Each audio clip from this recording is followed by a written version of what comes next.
Times news channel देख रहे आप सभी दर्शकों का बहुत बहुत स्वागत है। मैं हूं रमनदीप कौर।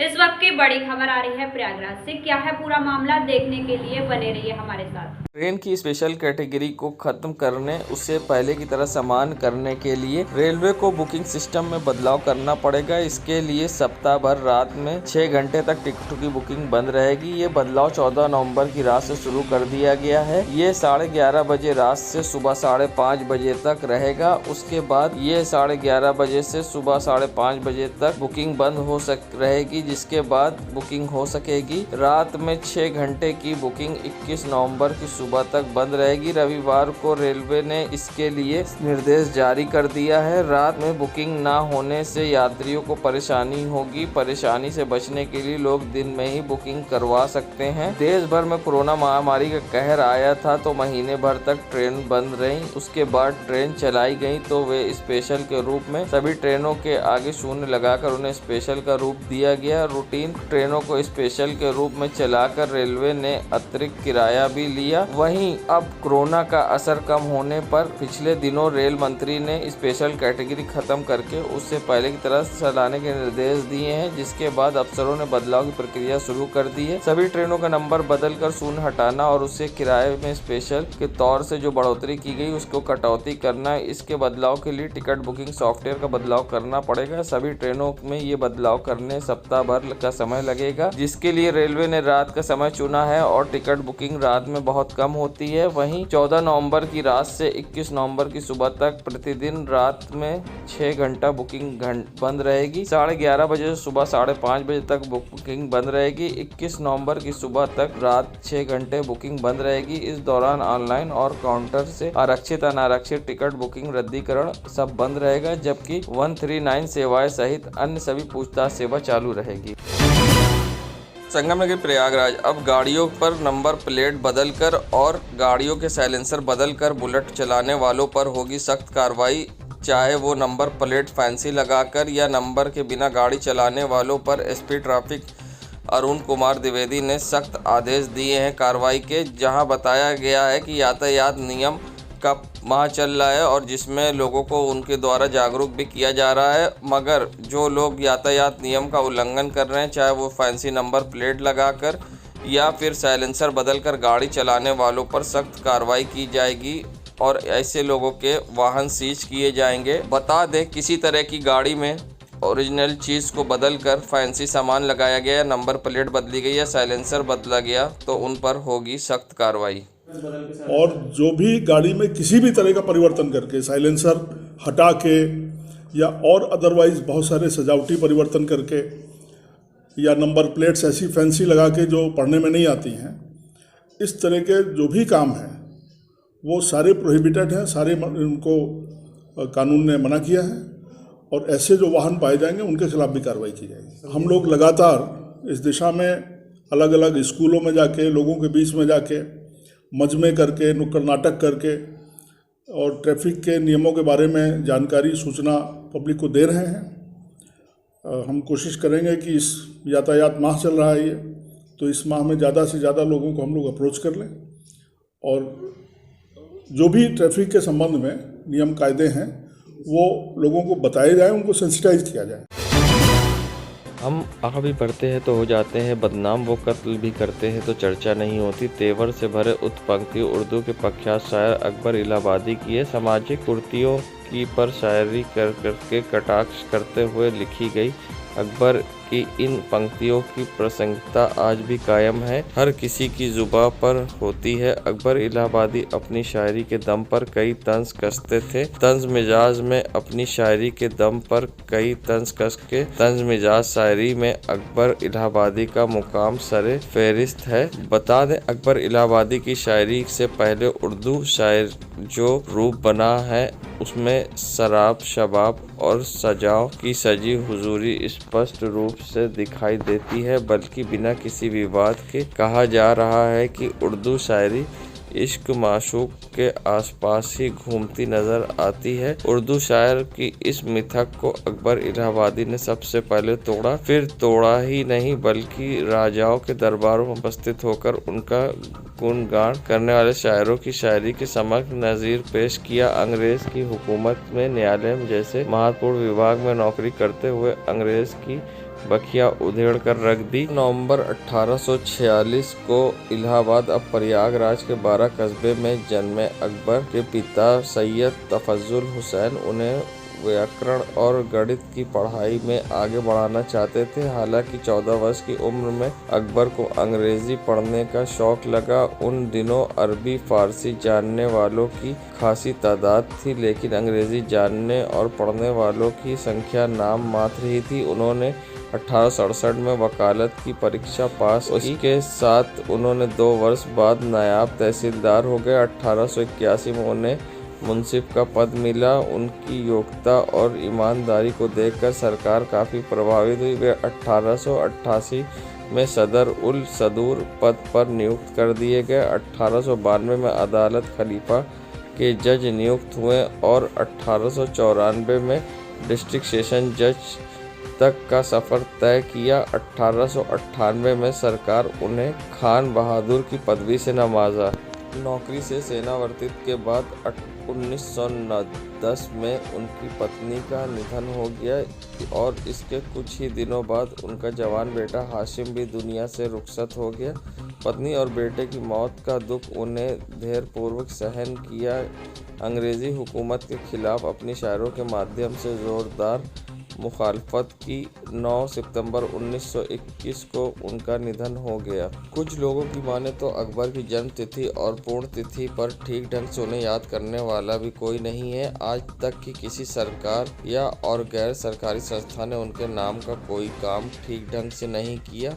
इलाहाबाद के हिम्मतगंज काला दाड़ा कब्रिस्तान स्थित उनकी कब्र पर उनके आसपास बच्चे खेलते हुए अक्सर ही नज़र आ जाते हैं। सिर्फ कुछ साहित्यकार को ही पता है कि अकबर इलाहाबादी की कब्र है। इलाहाबाद के कोतवाली के निकट स्थित यादगार हुसैन इंटर कॉलेज अकबर इलाहाबादी का असली घर है। अकबर का परिवार पाकिस्तान चला गया था। आपको बताते चले आनंद भवन का नाम इशरत मंजिल के नाम पर ही रखा गया, जो अकबर इलाहाबादी के घर का नाम है। आज खड़े हुए हैं, ये अकबर इलाहाबादी साहब का अपना घर था और इस घर में वो एज ए बैरिस्टर रहते थे। जब वो बैरिस्टर हुए थे तो यहीं पे रहते थे और पूरा अधिकतर उन्होंने जीवन यहीं पर गुजारा। उनके देहांत के बाद ये फिर यादगार हुसैनी इंटर कॉलेज के नाम से, जो आज पूरे इलाहाबाद में इसका नाम है, जो मज़ाह के शायर थे, वो कटाक्ष करते थे ये कि वो सिस्टम में रह के सिस्टम की मुखालफत करते थे, जो थोड़ा सा मुश्किल काम है। जो इशरत मंजिल का मामला है, मोतीलाल नेहरू जी ने उनसे आकर इच्छा जाहिर की कि मैंने एक मकान ख़रीदा, मैं चाहता हूँ उसका नामांकन आप करें। तो उन्होंने उसका नामांकन आनंद भवन किया, जो इशरत मंजिल का हिंदी रूपांतरण है। सैयद हसन। संगम नगरी प्रयागराज में आज DRM ऑफिस के बाहर राष्ट्रीय रक्षक समूह ने अमृत महोत्सव का महा अभियान किया प्रारंभ।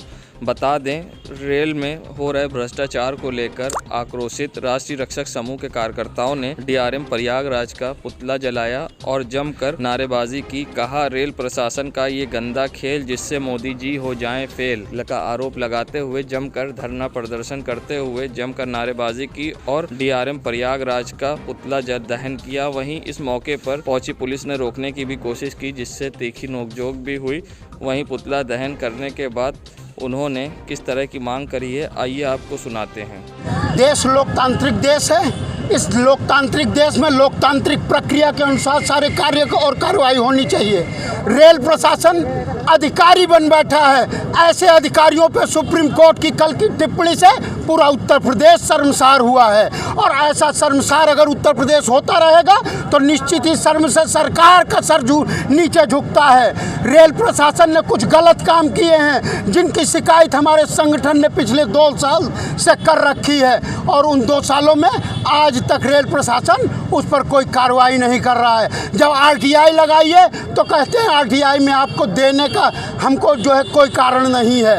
अगर जनता जानेगी नहीं तो पारदर्शिता का सिद्धांत जो संविधान का सबसे सुंदर वो है, उसको पालन कैसे होगा। आज क्या किया आप लोगों ने?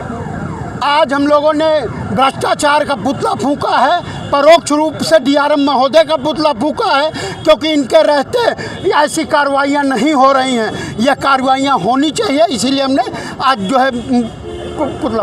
हमारे संगठन का मुख्य उद्देश्य है कि आम जनता अपने अधिकारियों को जाने और प्रशासनिक अधिकारी बन के नहीं, इस देश के सेवक बनकर काम करें। भारत में मिर्गी के बारे में जागरूकता पैदा करने के लिए प्रतिवर्ष 17 नवंबर को मनाया जाता है राष्ट्रीय मिर्गी दिवस। व्यक्ति के मस्तिष्क की कोशिकाओं में अचानक असामान्य एवं अत्यधिक विद्युत का संचार होने के कारण दौरा पड़ता है तथा परिणाम स्वरूप व्यक्ति मूर्छित हो जाता है। ये बीमारी किसी भी उम्र के व्यक्ति को प्रभावित कर सकती है तथा इस रोग से पीड़ित के उम्र के व्यक्ति की परेशानियां अलग अलग हो सकती हैं। भारत में लगभग 10 लाख लोग मिर्गी के दौरे से पीड़ित हैं। जो लोग जागरूक नहीं हैं वो झाड़ फूक के चक्कर में पड़ जाते हैं। आइए बताते हैं हम आपको क्या कहते हैं मनोचिकित्सक डॉक्टर राकेश पासवान के मिर्गी का दौरा पड़ने वाले व्यक्ति के साथ कैसा व्यवहार करना चाहिए, उसे किस तरह से सुरक्षित जगह पर लेटाना चाहिए और किन कारणों से दौरा पड़ता है और क्या क्या इसके सिम्टम्स होते हैं, वो भी हम आपको सुनवाते हैं। आइए सुनवाते हैं क्या कहना है इस पूरे मामले में डॉक्टर राकेश पासवान मनोचिकित्सक का। मिर्गी का रोग जो होता है, जिसको हम लोग अंग्रेजी में एपिलेप्सी कहते हैं, वो एक ख़ास एपिसोड होता है जिसमें अनकंट्रोल्ड मूवमेंट होता है पूरे बॉडी का। जितनी भी मसल्स होती हैं उनका अनकंट्रोल्ड कंट्रैक्शन और रिलैक्सेशन होता है। इसमें हाथ पैर का ऐंठना, इस तरीके के लक्षण आते हैं। तो ये बीमारी के बहुत सारे कारण हैं और कोई एक कारण नहीं है। कुछ जो मिर्गी के दौरे हैं वो आनुवांशिक भी होते हैं और कुछ एक्वायर्ड भी होते हैं, जैसे कि न्यूरोसिस्टिक सर्कोसिस या दिमाग में कीड़े की गांठ के कारण एपिलेप्सी, कभी कभी चोट लगने की वजह से भी लोगों को एपिलेप्सी आने लगता है या सीजर्स आने लगते हैं, मिर्गी के दौरे पड़ने लगते हैं। तो मिर्गी के दौरे के बहुत सारे कारण हो सकते हैं। इसके लक्षण क्या होते हैं डॉक्टर साहब? इसके लक्षण हैं कि मिर्गी के दौरे में व्यक्ति के प्रमुखतः 2 प्रकार के लक्षण आते हैं। अगर ये पूरे शरीर को प्रभावित करने वाली मिर्गी है तो इसमें सब चारों हाथ और पैर और साथ ही साथ शरीर और मुंह पूरी तरह से ऐंठता है और इसमें लगातार जो है कंट्रैक्शन और मसल्स का रिलैक्सेशन होता है, जिसकी वजह से शरीर कांपता हुआ और हिलता हुआ सा प्रतीत होता है और ये कुछ ही मिनट में सही हो जाता है व्यक्ति एक एपिसोड में। इसके बचाव के क्या उपाय हैं? इसके बचाव के लिए दिमाग में विभिन्न प्रकार की चोटों से बचाव करना प्रमुख रूप से ज़रूरी है। जैसे बच्चा जब पैदा हो तो उसको प्रॉपर टाइम पे ऑक्सीजन वगैरह मिल जाए। इसके अलावा आगे चल के दिमाग का कोई इन्फेक्शन वगैरह ना हो, किसी प्रकार की चोट ना लगे, तो इससे बचाव हो जाता है। किसी को अगर दौरा पड़े सबसे पहले क्या करना चाहिए? दौरे पड़ने की स्थिति में हमको सबसे पहले कुछ भ्रांतियां हैं जिनसे दूर रहना चाहिए, जैसे मोजा सूंघाना या दांत को चम्मच वगैरह से खोलना। हमको इस तरीके का व्यवहार नहीं करना चाहिए, बल्कि व्यक्ति को कोशिश करना चाहिए कि आरामदायक ज़मीन पर या आरामदायक बिस्तर पर लिटा दें और उसके गिरने और चोट लगने की संभावना को कम करें और उसको इस तरीके से पकड़ के रखें कि वो गिरे ना, बहुत तेज़ दबाने की कोशिश ना करें। और ऐसा करने पर मिर्गी के जो ड्यूरेशन होती है वो बीत जाने के बाद व्यक्ति स्वतः से ही ठीक हो जाएगा। हाँ, कोशिश ये करना चाहिए कि जब मिर्गी का दौरा पड़े तो व्यक्ति को करवट लिटा देना चाहिए, पट नहीं लिटाना चाहिए। क्या अपील करेंगे आप जनता से? मैं जनता से ये अपील करना चाहूँगा कि हम लोग दवा से दुआ कार्यक्रम करते हैं, मज़ारों पर जाते हैं, वहाँ बहुत सारे मिर्गी के मरीजों को जंजीरों से बांध करके भूत प्रेत के लक्षण वाले मरीज समझकर रखा जाता है। तो मैं बताना चाहता हूँ कि मिर्गी एक क्यूरेबल डिजीज़ है और इसका इलाज अच्छे से करवाने पर व्यक्ति पूर्णतया ठीक हो जाता है। तो लोग भूत प्रेत से के अफवाह से बचें, इस तरीके की घटना हो तो उसका अच्छे से इलाज कराएं। संगम नगरी प्रयागराज, झोले में शराब रखकर ट्रेन से बिहार जाने की फिराक में थे तस्कर, 5 गिरफ्तार। जीआरपी इंस्पेक्टर के नेतृत्व में जंक्शन पर पकड़ी गई 2.5 लाख रुपए की अवैध शराब। वैवाहिक सीजन के मौके पर बिहार ले जा रहे थे शराब। जीआरपी पुलिस ने रोहित, चंदन, नेपाली, छोटू और डब्लू को पकड़ा, जिनके पास से करीब 2.5 लाख रुपए की अवैध शराब पुलिस ने बरामद की है। ये बिहार ले जाने की फिराक में थे और जिनको मुखबिर की सूचना पर जीआरपी पुलिस ने धर दबोचा। ये ट्रेन नंबर 5631 है और प्लेटफॉर्म नंबर 4-5 से जाती है। पटना के लिए लेके जा रहे थे और करीब 816 टेट्रा पैक हैं और 36 8 PM की बोतलें हैं और इनकी बाजार कीमत लगभग 2.5 लाख रुपए करीब होगी। और क्योंकि लगन का समय है इस समय और इसकी डिमांड बिहार में बहुत ज़्यादा है, तो उसको देखते हुए ये लोग यहाँ से और बिहार के लिए ये सब लेके जा रहे थे। कितने लोग पकड़े गए इसमें? इसमें 5 लोग हैं जो ये सब अपने अपने पिट्ठू बैग में और किसी साधन में लेके भर के और लेके जा रहे थे। ये सब अपना जाते हैं और कहीं लैट्रिन में अपना पेचकस प्लास से लाई खोल के उसके अंदर छुपा देते हैं ताकि रास्ते में इनको कोई पकड़ ना पाए, और वहाँ ट्रेन आने से पहले, स्टेशन आने से पहले निकाल लेते हैं। संगम नगरी प्रयागराज में सम्राट वीरेंद्र कुशवाहा आप जिला अध्यक्ष किसान प्रकोष्ठ ने बीजेपी पर निशाना साधा है और साथ ही उन्होंने कहा कि भारतीय जनता पार्टी ने केवल मौर्य शाक्त सैनी समाज को छलने का काम किया। आइए सुनाते हैं क्या कुछ कहा आम आदमी पार्टी के जिला अध्यक्ष किसान प्रकोष्ठ वीरेंद्र कुशवाहा ने। कुछ दिन पहले भारतीय जनता पार्टी के द्वारा मौर्य शाक्त सैनी कुशवाहा का एक पिछड़ा वर्ग का सम्मेलन आयोजित हुआ था। उस सम्मेलन में साथियों, देश के संवैधानिक पद पर बैठी आदरणीय बदायूं से सांसद संघमित्रा मौर्य जी को मंच पर बोलने से रोक दिया गया। साथियों, कहीं ना कहीं ये दर्शाता है कि भारतीय जनता पार्टी केवल वोट लेने के लिए और सरकार बनाने के लिए केवल मौर्य शाक्त सैनी और पिछड़ा वर्ग के लोगों को साधने का प्रयास करती है। तो ऐसी पार्टी को आप लोगों ने आज तक लाया सत्ता में, और आप लोगों ने ही मिलकर के इस पार्टी की केंद्र में और राज्य में डबल इंजन की सरकार को बनाने का काम किया। लेकिन आज ही आपके समाज के नेता, आपके लोग पूरी तरीके से भरे मंच पर, भारतीय जनता पार्टी के मंच पर, एक ऐसी विचारधारा वाली पार्टी के मंच पर लगातार अपमान हो रहा है। 5 सालों में न जाने कितने अपमान हुए लेकिन सामने नहीं आए। लेकिन ये जो भरे मंच पर अपमान हुआ है आपके समाज के, मौर्य समाज के, पिछड़ा वर्ग समाज के लोगों का लगातार हो रहा है। इसको लेकर के मैं यही कहना चाहूँगा कि जात धर्म की इस जो बंदिशें हैं, जो बंधन हैं, इनको तोड़ करके आप आम आदमी पार्टी के साथ हैं। आम आदमी पार्टी दुनिया की, पूरे उत्तर प्रदेश की, भारत की एक ऐसी पार्टी है जो बिना किसी जाति धर्म के आधार पर आम लोगों को सुख सुविधा और उनकी मूलभूत आवश्यकताओं को पूरा करने के लिए उसका संकल्प होता है।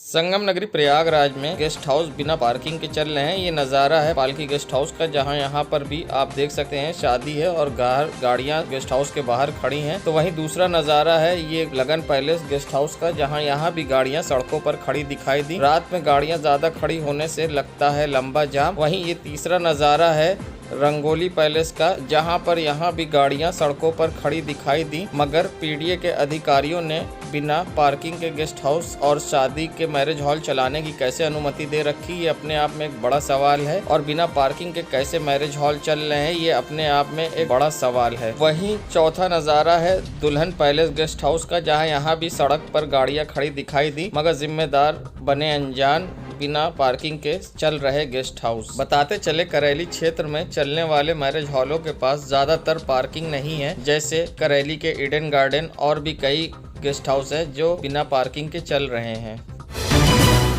दीपावली के पर्व पर सोने का रेट लगातार 4 दिनों तक स्थिर बना था। दाम किसी तरह कम और वृद्धि नहीं हुई थी। इसके ग्राहकों को खरीदारी करने में राहत मिली थी। वहीं सहालक यानी शादी ब्याह की सीजन शुरू होते ही सोने चांदी के दाम उछाल मारने लगा है। इस महीने की शुरुआत में 4 दिन तक सोने के रेट 49,400 रुपए प्रति 10 ग्राम पर टिका था। दीपावली बीतते और सहालक शुरू होते ही सोना 50,000 रुपए पार कर गया है। बता दें, पिछले सप्ताह शुक्रवार को जब सर्राफा बाजार बंद हुआ था तो सोने का रेट चढ़कर 51,400 रुपए प्रति 10 ग्राम हो गया था। इस सप्ताह से पहले यानी सोमवार को ही सोने का रेट उछाल संभावना थी। पिछले सप्ताह में सोमवार 8 नवंबर को सोने का रेट 49,300 रुपये प्रति 10 ग्राम और चांदी का रेट 66,500 रुपये किलो था। मंगलवार को 9 नवंबर को सोने का रेट 49,000 रुपये 500 और चांदी का रेट 66,000 रुपये किलो था। बुधवार नवंबर 10 को सोने का रेट 50,700 रुपये प्रति 10 ग्राम और चांदी का रेट 66,500 रुपये किलो था। गुरुवार 11 नवंबर को सोने का दाम 50,475 रुपये प्रति 10 ग्राम, चांदी का रेट 66,500 रुपये किलो था। उसके पहले सप्ताह यानी त्योहार के समय बात करें तो सोमवार, मंगलवार, बुधवार, गुरुवार को सोने की कीमत 49,400 रुपये प्रति 10 ग्राम रही। संगम नगरी प्रयागराज के ये करेली के तिरंगा चौराहे की सड़क का नज़ारा है। जैसे सड़क पर मानो किसी प्रदेश का नक्शा बना हो, मगर ये नक्शा नहीं, सड़क पर बड़े बड़े गड्ढे हैं जिनसे आने जाने वाले लोगों को परेशानी का सामना करना पड़ता है। रात के अंधेरे में लोग दुर्घटनाग्रस्त होते हैं। मंत्री नंदी के क्षेत्र में सड़क पर दिखता विकास, बड़े बड़े गड्ढों से आने जाने वाले होते परेशान, मगर जिम्मेदार अनजान। विकास के सारे दावे सिर्फ कागजों में सीमित। देश दुनिया की खबरों के लिए world media times news channel को सब्सक्राइब करें।